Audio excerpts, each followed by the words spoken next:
Okay, I'm back with more news. As always, I'll be kind of going through the new handheld stuff first, followed by any bug or fixed news, and then user-created content. As always, I'll try my best to give credit, and I'll link all the sources in the description and a comment below. Alright, why don't we get started with this new console? It might be vaporware, but we got the Small Universe X Sugar Cube console. This was posted by a few people. This one is posted by Aurelian De Silva. I'm starting to recognize some users because they keep posting a lot of stuff. Anyways, we can look here. Apparently it has a 3.9-inch OLED screen with a resolution of 1240 by 1080. It's a 10 by 9 display. And the gimmick is the screen rotates. So let me show you the second post. Hello everyone. This is by Nexus YT101. Welcome to Channel Nitrix. Small Universe announced. The Sugar Cube Alliance DIY device uses a Qualcomm 888. Okay, I'm going to mute it. You heard enough. But as you can see here, it's rotating the screen. Yeah, it promises a lot, and a lot of people are speculating that this console does not actually exist and it won't come out. And so if you take a look here, someone mentioned the oh wow. It was user John X Jitsu, and there was a promo video. But the funny thing is the video seems to be taken down. So I watched the video and there wasn't a lot there. And apparently the company has only developed a case for the Surface Duo. So if you haven't seen the oh wow, there's an article up on Retro Dodo and there's a video from them as well, which has since been unlisted because I don't think the console came out. But it was sort of a bit hyped up, as in it's a small company from the US. And they're saying that, oh, you know, you can't trust those handhelds made in China, etc. And I was like, man, even if it was a company in the US, you aren't like manufacturing the chips yourself. You're getting it from another country and then you might assemble it in the US. But yeah, that's why I was like, some red flags there. Everything's made in China at this point. You might get hyped for it. I would say, you know, take it with a grain of salt. It's probably not coming out. If it does, it'll be great. But the thing is, like, the gimmick is the screen rotating and it's almost a square. So like you rotate a square screen and it's like, what is the point of that? You know what I mean? It's slightly narrower horizontally. So when you rotate it, it might be better for like arcade games and shoot 'em ups, but you know, we'll see. All right, so this is more updates on the R33S. So far, no one's really posting gameplay videos. I've noticed they always show the handle off and then them navigating through the menu. And they don't really play games. There's only like one video I found where they play games. Anyways, I'm sure it's going to work fine. It's essentially like an R36S, but put into a MIUI Mini Plus body. So I think that's great if the pricing is the same or lower. It'll perform better than the MIUI Mini in terms of raw hardware, and it'll have the same form factor, but we'll see. The biggest reason why the MIUI Mini Plus and the MIUI Mini is so prevalent is the custom OS. Essentially, it makes it a joy to use. I like this thing. Alright, moving on, we have the RGB10max3 Non Pro. There's only one post on this. I mean, it's another Pow Kitty device, I guess. It's the same as the Max 3 Pro, just a little bit less memory, apparently, according to the commenters. Yeah, this was posted by XLC Wi-Fire. And I don't know, it might help somebody. There's someone that's looking forward to this. Alright, moving on. So the Retroid Pocket 4 Pro, it will be shipping out soon. And Joey's Retro Handhelds released a pretty good video on just him playing through the game, so you can expect what kind of performance for PS2 games. And so far, he has a set for high performance smart fan mode. He's running on Vulkan, 2x resolution upscaling, and he enabled threaded performance for most of the games, and it seems to run full speed. I will link as always, I'll link everything in the description if you want to check out the videos. He goes over how to set those settings in the emulator. So if you're kind of a little bit scared or worried, don't worry, this guy walks you through it. All these people covering these Retroid handhelds, they do a fantastic job. So I know, like, getting all this news about new handhelds coming out, it seems like there's one coming out every month, maybe even more frequently, but it's very easy to get obsessed, kind of. I want to like buy everything. I'm kind of like that because I like the hardware more than playing games on it. I think there's a crowd like that. So this post is by Byron86. That's a lot of handhelds. Lately, I have been looking into getting like a new Nintendo 3DS, and then I read that, the DSi is better for DS games. So you gotta go look up DSi's now, and then the PSP Vita 2000 model and all of that. So it's like, it's a rabbit hole. It never stops. And then this guy, Mickey B, does it come in black? I love these collection videos. This is fantastic. This is where I want to be, Maybe not. And this guy, Wild Style 710. I talked to a couple of people about my handheld addiction, and they told me to get a grip. Very funny pun. Great collection. But yeah, I just want to say, for people just getting into this hobby, you don't have to feel compelled to buy it right now. You never need it right now. You're not going to die if you don't have these handhelds. So what I would recommend is, just look them up, see what will kind of fit you, and wait for a sale. So, for example, there's a post here by Coconut Pedialyte. Made a PSA post about Mini MIUI Plus is being on sale for $42. So essentially, if the console is sold on AliExpress, you can check the website, and what I would do is I would wait for a sale. Sales usually happen at the beginning of every month. So the first 5 days or so of every month, there's usually a sale. And then for the main holidays, Black Friday, Christmas, New Year's, Chinese New Year's, and 11/11. 11/11 is supposed to be a holiday for single people, and you celebrate by buying stuff, apparently. Okay. But what I would do is, so when you look it up, you can see there's low price options here. So this is the R33S for $43. You can get it for sub $40 if you wait. What I would do is I would check the store here, see when the store was open, and then see how many units they have sold. So if the store opened like that month and they're selling handhelds for a very low price, I will be a little skeptical. So just watch out for scams. Anyways, another thing is they do release versions that are out of stock. So the base Odin 2 was in stock and it sold out almost immediately. That's a very good model for a very good price.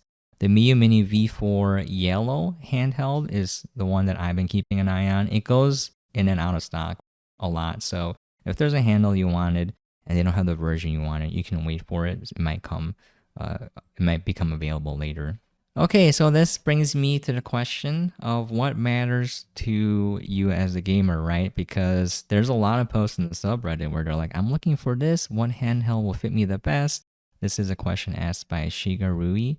This is a good question. And, you have to consider what you actually want to use it for. If you're just collecting hardware, then obviously it doesn't matter. You got to be honest with yourself and say, I got a problem. I got to collect all of these devices even if I never use it. But for me, I think what it boils down to, it might differ for other people, but this might help you kind of pick your handheld, is like, I want to play a certain system or console. So for me, most of my nostalgia lies with PS2 and PlayStation 1. So if I'm looking for PlayStation 2 games, then I have to make sure I pick a system that can play PlayStation 2 games, If I have a nice system but I can't play those games, then what's the point, right? So I would do the system first, and then after the system, it's like, pretty much like how big do you want the screen to be, and cost. That's what it boils down to me. For me, it's how big do you want the screen to be, and then how much money do you have to spend. Unfortunately, if you don't have a large budget, you won't be able to afford some of the handhelds that play the higher end systems, and that means you just gotta wait. These things get faster and more efficient, crazy fast. Okay, for me though, like what would be my dream console? I like vertical format handhelds. I like it a little bit smaller, but I would like something from Valve. I would like them to release a vertical format Steam Deck aimed primarily at emulation and then streaming games from Steam. I don't really care about playing PC games natively. It's not something I really want. I like the old systems better. PS2 and below is what I like. That's where all my childhood was spent on. Anyways, let me know what you guys think in the comments below. What was important to you? I think that's a great question. All right, so another post. This one is by Bent Literature, and it is a post playing Sierra games on a Sony tablet. The reason why I posted this is if your main concern is playing games, and there are always ways to do it that are cheap and kind of non-wasteful. So for me, I have a Samsung A32 5G. That phone was given out for free on most carriers. And guess what? That phone, people might consider it crappy. I like it. I'm recording this video on it right now. Is that you can emulate some games on it. Now, you can't do high-end emulation on it, but, you know, just have a Bluetooth controller. You can pair it up. Bam, instant emulation station right there. Okay, now we're heading into the update news, and I think this is pretty good news. So there's a console coming out called the GKD Pixel. This one is a small form factor. It's very similar to the RG Nano and the MiUI Mini, so they're going for high portability. And this one seems pretty okay. The body is all metal, and it's going to be around $90. There's a listing on Retro Keep if you're interested in ordering. But yeah, it might be a little bit too pricey for what it does. But one of the main concerns people had was that the software and firmware were closed, and now someone got MinUI working on the GKD Pixel. Yeah, that might be appealing. Someone might have wanted this device and they're like, oh, no custom software for it. And now there's someone who got MinUI working on it. This post was made by Ganimop, and apparently the person who got it working is Shounen Man. And hopefully I'm pronouncing these names correctly. Here's another thing too. So for a lot of R36 fans, you can get something called Portmaster running that runs PC games. This guy got Diablo running on the R36S. This post was made by Tsunami111. And I think that's pretty neat. That's something I didn't know about. I saw it in the Reddit, but like if I just got an R36S, I wouldn't know that that was possible, you know? For those of you trying to get Portmaster running on the R36S, I found this older post where someone was having problems with getting Diablo 1 working. And this guy, user Dashfire, said you probably are missing the run times. And then that guy said, yeah, that was a problem. So this post was made by Big Assistance 3072. If you are trying to use Portmaster and the games are not working, you might want to check out if you are missing the run times or not. There's another post by Hewono. Hewonoi. I don't know how to pronounce these names. But, you know, this is kind of like a post about why they like the R36S. And you can press, is it R3? Yeah, R3 plus power, not plower. What's that? And then it will shut the system off and create a save state. And when you turn it on, it will load that save state. So the MiUI Mini has that feature. A lot of people like that feature. You know, there's a lot of features people don't know about. As going along with that, you know, running Portmaster on R36S, you can apparently install MinUI on other systems as long as the hardware is similar enough. So this guy, user RoboChick, installed MinUI on the RK2023, and it is a little bit buggy. So that's something interesting to tinker around, is installing custom front ends, operating systems on devices that have very similar hardware. Now, obviously, this might cause some bugs on your system, so I would do this if you are more familiar with troubleshooting in case things go wrong. All right, another bit of news here. Apparently, the Meta Quest 3 is a great emulation device. There are two posts that I saw. This one is made by The Fog is Burning, and this guy is running Yuzu on the Meta Quest 3, and there's another post made by Drakenhertz saying that the Quest 3 is getting native 3DS emulation with Citra VR, and it's a post from uploadvr.com. That's pretty interesting. Now, personally speaking, I had a Meta Quest 2, and I can't see this as an ideal way to emulate games because you're wearing a headset. It gets pretty hot and sweaty, and it gets very heavy, not to mention you wear it for long periods of time, they're going to create dents on your head, man. That's why I wear earbuds now. I was getting a haircut, and the person cutting my hair said, do you play games? And I was like, yes. How did you know? And it's like, oh, your head is dented, just like my son's head. And I was like, oh man, it must be a big dent if they can tell easily just by looking at it. You know? So that's why I'm wearing earbuds. Anyways, this is neat though. Let's say you have a Quest 3 or a Quest 2. I don't know how emulation works on the Quest 2. I'm guessing the hardware is going to be less powerful, obviously, but if that's the only thing you have, or like the only thing you have access to, you can emulate games on it. All right, we're getting more into the fixed territory now. It's a big flaw, but yeah, I made a PSA video on it if you want to check it out. This is the main thing. The battery is being constantly drained by the SF2000. So if you have a Datafrog SF2000, the cell that comes with it is unprotected. So what happens is if you just leave the console on and the battery is already low, it will do a deep discharge, or it will completely discharge the battery. The reason why that's bad is it alters the structure, physical structure and chemical structure of the battery. And when you recharge it, bad things are going to happen. It doesn't happen immediately, but over time, it's essentially going to catch on fire and explode. Okay, so there's a lot of videos online. If you don't believe me, you can Google lithium-ion battery explosions. It happens to a lot of people using vape products, and it'll catch on fire in their pants. It happened with camera batteries. It'll happen with anything. So this is a very big concern in that, you know, if you leave the console on and then recharge it, you know, after the battery has been drained, it's going to eventually catch on fire. So this person made a mod. I was actually looking for this post and I couldn't find it, but now I did. This was made by Crapowd Dindon. It's a little hardware mod for the SF2000. There is an easier fix. I don't have the post up, but it was all sourced in my other video. But if you buy a protected 18650 battery, then it'll be fine. The protected batteries will prevent it from being overly discharged. And those are a little bit more expensive, and the main thing is buy it from a reputable seller. So that means no Amazon, no eBay, no AliExpress, no Temu, because there's a lot of counterfeits. And another thing to consider is don't buy a battery with claims of capacities above 3600 milliamp hours, because most batteries, that's the max, and anything above that is highly suspect. I'm not saying they don't exist, but most of the batteries that say they are counterfeit.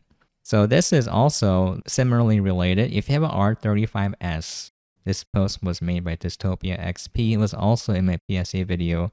But the battery starts swelling after 4 months for this guy. And then there are screws in the back that press into the battery. Now this is not good, because once the battery's punctured, that's when you get fires happening. If y'all have an R35S, I would do a battery check, okay? And replace the battery. Do whatever you can to prevent the battery from being punctured by the screws. And also, if you guys have a lot of handhelds that are just sitting in the closet, dude, check the batteries and get rid of them. If you're not going to play them, take the batteries out. If they're like an 18650 cell, you know, cover the ends with electrical tape, and then take it to a place that will dispose of these batteries. Avoid the spicy pillows. Alright, so this is a post made by Choco Mallows, and they just wanted to know what SD cards would work for their handhelds. And this is a great post because a lot of people post about problems with their handhelds, and I would say roughly like 70% of the time it's because they're using the wrong SD card. They're either using the stock SD card or they're using SanDisk. This user, Norukas, made a very handy compatibility sheet. Essentially what it boils down to is a lot of the SanDisk SD cards don't work with the R35/R36S models. I don't know why, but it doesn't work. Also, Team Group and Lexar and Toshiba. Pretty much Samsung is the safe choice. I would get whatever cheapest Samsung card you can get.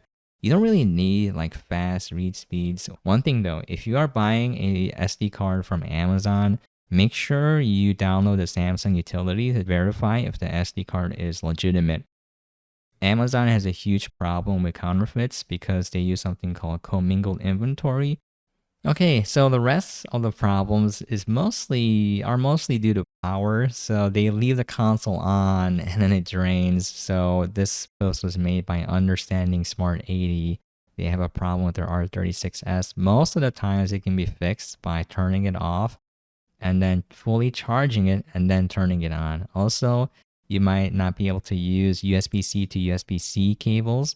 Sometimes they're a little bit finicky about that, or use the cable it came with. Also, there's another thing here where you can press the power key for 12 seconds and then wait for it to turn off and then recharge it fully and then turn it on. That was from user Yets22. Okay, here's another problem. This one I didn't really see pop up a lot. So it was SD cards and then charging the console correctly. This one is interesting in that this user, Scuolo Pasta, their Mio Mini Plus is loading into this screen here, and essentially what happened was their save state got corrupted.